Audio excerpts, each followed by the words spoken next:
Howdy farm friends. It is coming up on mid-February fast, which means if you're joining us from zone 8A or further north, you are coming in close to your last annual frost date. Here in central Alabama, we are exactly 8 weeks from our last annual frost date, so it is the perfect time to be starting seeds. Here's the problem with that. We started seeds like a month ago. So we've got some established plants, or some plants that are really starting to get established in the seed trays. And we're starting to see some issues with those plants. Here are my squash plants. Right here in the middle, these two rows are gold prize yellow squash. Over here we've got some zucchini. Over here, my national pickling cucumber. You can see they look beautiful, but as you look right here in the middle at these gold prize squash, they're turning yellow. They're just getting too big for these seed cells, and so I need to move them into a bigger pot. Let me tell you a couple of reasons why I think that they're starting to go yellow on me, okay? First, the starting mix that I used on these seeds is not very high in nutritional value for these plants. So once they run through the nutrition that they carried with them in the seed for germination, they start looking for nutrition. And I haven't been fertilizing them while they're in these trays. I don't want to kick them off growing really fast before the frost date, but also I'm just not a big fan of fertilizing while they're this little. So they're lacking nutrition, and their roots, let's see if I can show you this. Their roots are starting to grow out of the bottom of the tray there. You can see that's even happening over here on those cucumbers that look really good. But you can see in there now, you can see those long roots coming out of the bottom. And that's a good sign that they are really starting to outgrow those seed trays, those seed tray cells. So I want to put them into some nursery pots, some 3-inch nursery pots, to see if that'll last them through the next 8 weeks until our last annual frost date. Now, one reason you don't want those roots to go through the bottom of the cell like that is because the bottom part of this cell tray, the tray that's underneath, is a watering tray, and so when those roots go down into that watering tray, that's where all the excess moisture gathers. So if those roots are sitting in that excess moisture, they could rot, and I think that is what is starting to happen with these seedlings here.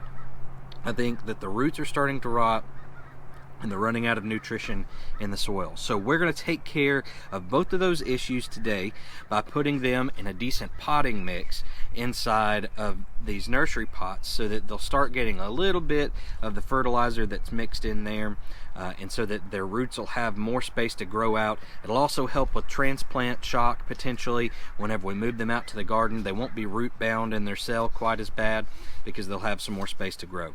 So let's go ahead and take care of these. Let's get some potting mix into these nursery pots, and let's start moving our squash over into those. Let's talk for just a second about the differences between the substrate that we planted our seeds in, the soil mixture that we planted our seeds in, and the substrate that we're going to use now that we're potting them, potting mix. So when we started our seeds, I'm going to put a link in the description to our seed starting video. If you haven't seen it, it's a good one to watch. We just run through how we started all these seeds beforehand. But anyways, let's get back to this. So our seed starting mix started out as equal parts potting mix, perlite, and peat moss. And I added more peat moss and perlite as I went to kind of water it down a little bit, if you will. And the reason that I use mostly peat moss is because peat moss holds in moisture, it retains that moisture, but it lets the excess moisture flow down through the rest of the mixture. It doesn't hold on, it doesn't pool up with that excess moisture because it's mixed in with perlite. So the perlite makes sure that whatever isn't retained by the peat moss, whatever the peat moss doesn't soak up, goes down into that watering tray underneath. It goes down through those drainage holes. So that makes it where your seeds don't rot and those new roots don't rot. So that's why we have a mostly peat moss mixture with perlite and a little bit of potting soil in with our seed starts. And now that they're getting a little bit bigger, they need some nutrition from the soil, so we're going to give them a little bit more sustenance by filling up the rest of these pots with potting mix around that mixture that they're already in. That way we're not disturbing those young roots, but we are making sure that there's some nutrients that can be taken in by those young roots, and also that those young roots have space to grow out more. So that's what we're doing. So now we've got a little bit of potting mix in this pot, in this nursery pot, and something else that's very important, I've got my labels, because once I take them out of these rows, it's going to be harder to tell what they are. I know what they are inside of their rows within the starter trays because they're really well labeled, but I need these little labels if I'm going to be moving them into these identical pots to know which ones are which. So I've got a GPS on this label. That stands for Gold Prize Squash. So that's what I'm going to start out with. So we're starting out with just a little bit of mix down in the bottom of this pot. And I've got the mix down right here so that I can just reach for it and grab a handful of it, so that I can put what we've got in here and then backfill.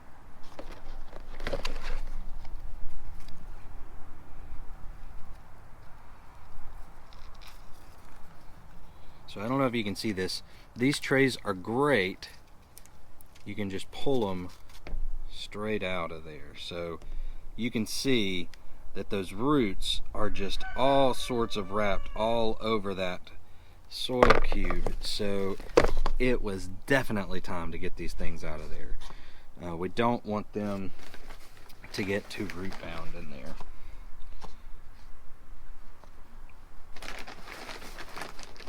So now what I'm going to do is grab a handful of this potting mix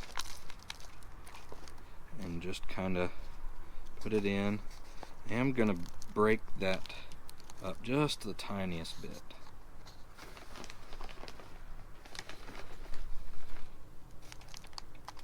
And just backfill and around it.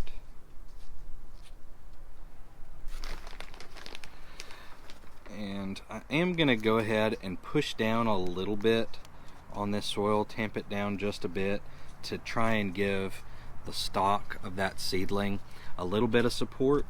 But I don't want to push down too hard, because if I push down too hard I could hurt the roots or make it more difficult for the water to drain. So don't want to overpack it, because then the water can't drain out. So here we go. There's our first Golden Prize squash, and there is our label. So I'm going to go ahead and knock out a few more of these, and then I'm going to show you what my system is going to look like for moving them around.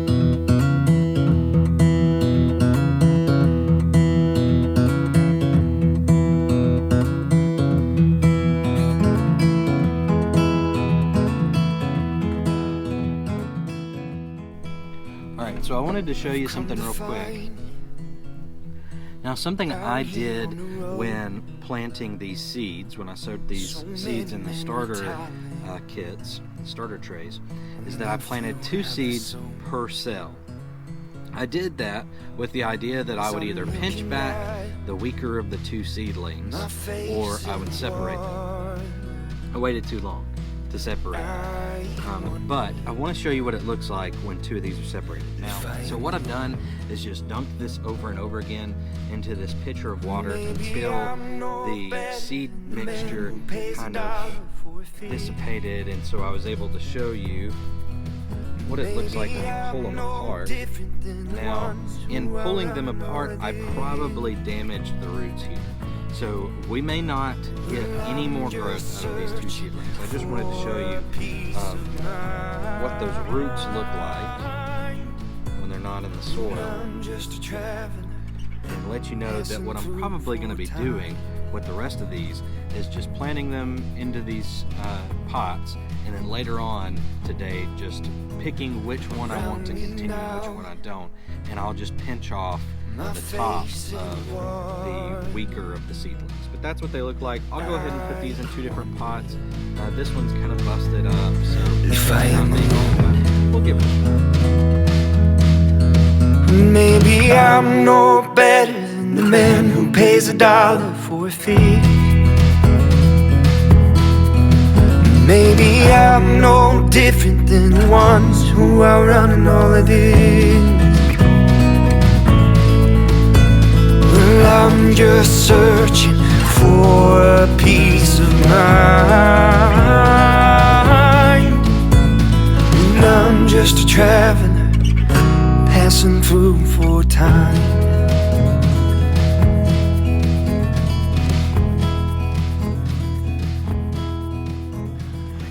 Okay, so we've got our 8 gold prize squash repotted into 3-inch nursery pots.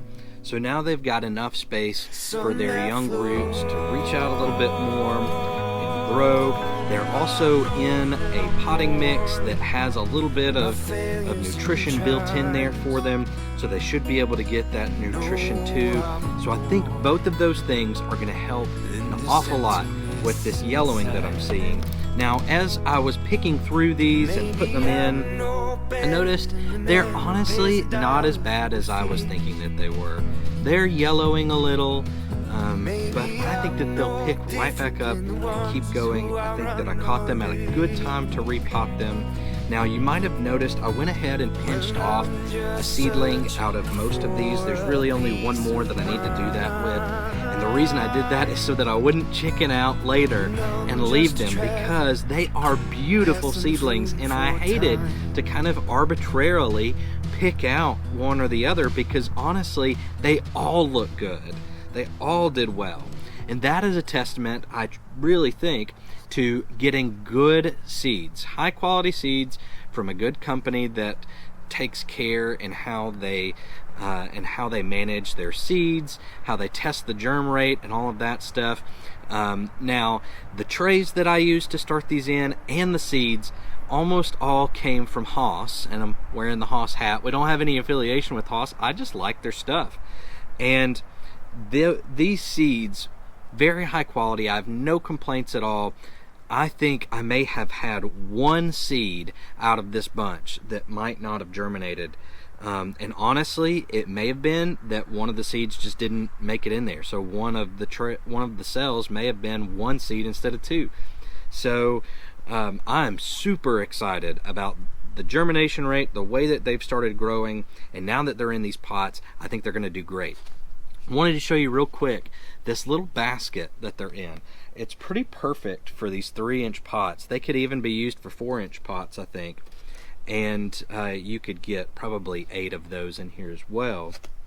So I got 8 in here, and something that I tried right before I started putting these in was to see how many of these I could fit on one shelf, on my grow light shelf that I've put together, and I can fit 4 of these trays, these little blue trays, onto those shelves. So if I can fit 8 of these into each tray and I can fit 4 on there, that's 32 seedlings that can go on each shelf of that grow light shelf. So I feel really good about that moving forward. I need them to be in there for about 8, maybe 9 more weeks, depending on what the weather looks like. And so they're not going to be in there for a long time, but for a couple of months they will sit on that grow light shelf really well. I got these baskets from the Dollar Tree. We're going to have a video here in the next few days come out about some more Dollar Tree products that I decided to give a shot and do an experiment with. So if you're into the bargain hunt, check that out in the next couple of days. Stay tuned on the channel. We are going to do a Dollar Tree grow your own salad. So everything in it cost total like $4. We're going to grow our own microgreen salad. So watch for that, and it'll be a good time. But anyways, I got these baskets from the Dollar Tree. They work perfectly for what I need them for. All that to say, we splurged a little bit on the seed trays and the seeds from Haas, because we think that that's where quality really matters.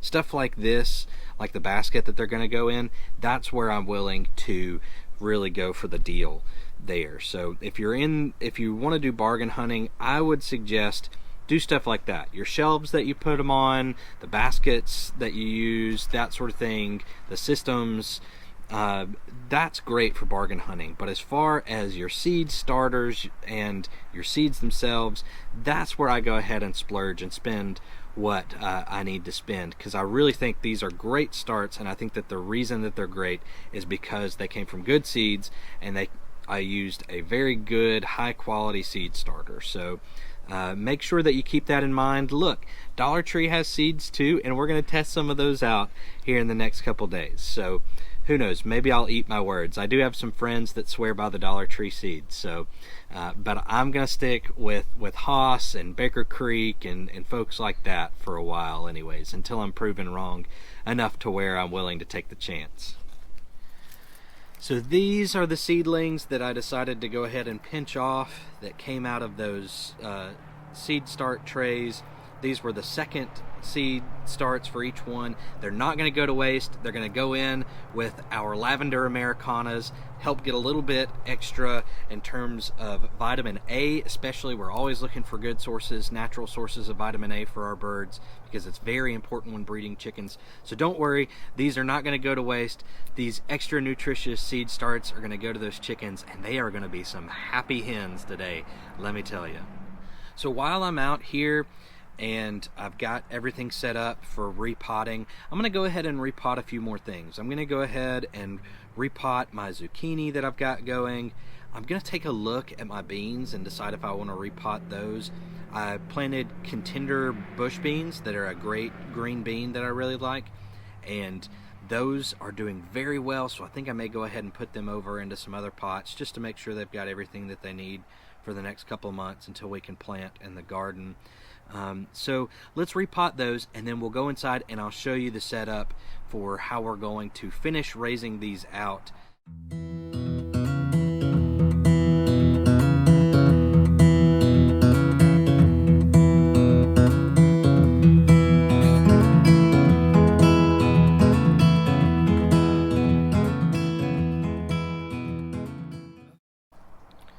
So I wanted to show you something real quick on this zucchini.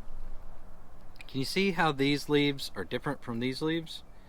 These are your seedling leaves. I can't remember exactly what they're called. There's a scientific name for them. Just trust me on this one. So these leaves, it's pretty common for them to turn yellow and fall off at around this stage. So I'm not too worried about these being yellow. You can see here that this leaf has a little bit of damage on it. I think it probably was sitting on the light bulb or probably up against another leaf and held some water, and so I think that's why it's got a little bit of rot on it, but ultimately it's still a very strong seedling. You can see the other leaves look good that are getting started, so this is the one I'm going to choose. But I just wanted to show you that those little leaves there, they do turn yellow and fall off a lot of the time. So if that's what's happening with your seedlings, don't worry about it. That's not a big deal. Keep going. If you want to repot them, it's not going to hurt anything to repot them and give them a little bit more space. And that actually might help with potential shock whenever you put them in the ground. So don't worry about it. If you do want to go ahead and repot, that's totally fine.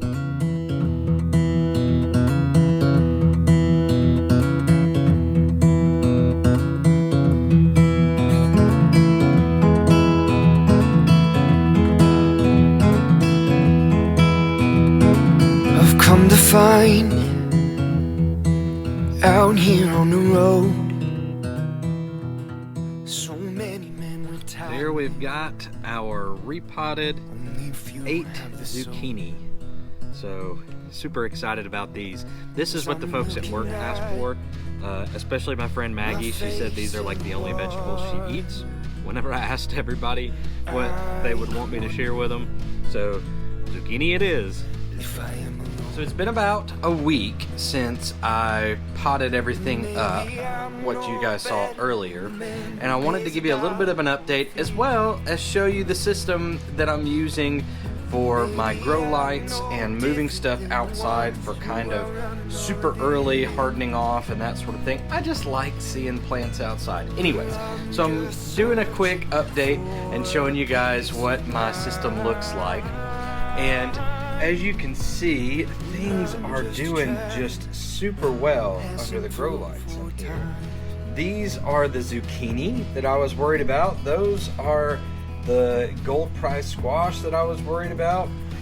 And these are those beautiful cucumbers. You can see how quickly they've grown, how beautiful those leaves are. We've got some tomatoes over here, and let's see here, watermelon, sugar baby watermelon right there. Oh man, look at that one. That is gorgeous. We've got some dill back there and some peppers right here. Down here, more watermelon. Just lots of stuff over here. More tomatoes, Brussels sprouts over there. Anyways, so this is my system, my grow light system. I've got 4 of these sections set off for these trays right now.